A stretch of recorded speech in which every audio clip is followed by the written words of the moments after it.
Good morning to everyone.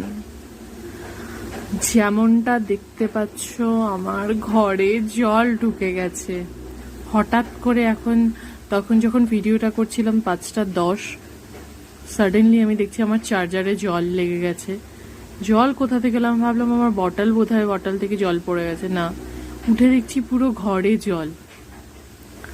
তারপরে আমি বাইরে গিয়ে দেখছি বাইরেও জল, কিচেন বাথরুম সব জায়গা থেকে জল বেরিয়ে এসছে। 80% কিচেন বাথরুম ফুল হয়ে গেছে, আর 20% বৃষ্টি হলেই জলটা ওভারফ্লো করতো। এই বাইরের এটা আমার এন্ট্রান্স, এই এন্ট্রান্স দিয়ে আমার পুরো জলটা ঢুকেছে, পুরো জলটাই গেটটা দিয়ে ঢুকেছে। আমি আমার ফ্রেন্ডকে ডাকলাম, পাশের রুমেই ও থাকে, ওকে ডাকলাম, ও দরজাটা খুলে আবার ঘুমিয়ে পড়লো বেচারি।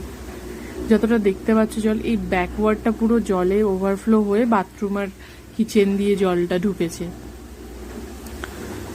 পুরোটা জল। আমি তো ভাবতেই পারছি না, এতগুলো বছর এখানে রইলাম, কখনো এতটা ওভারফ্লো হয়নি জল। অনেক বৃষ্টি হয়েছে, অনেক বন্যা হয়েছে, इतना पानी हम तो कभी नहीं देखे।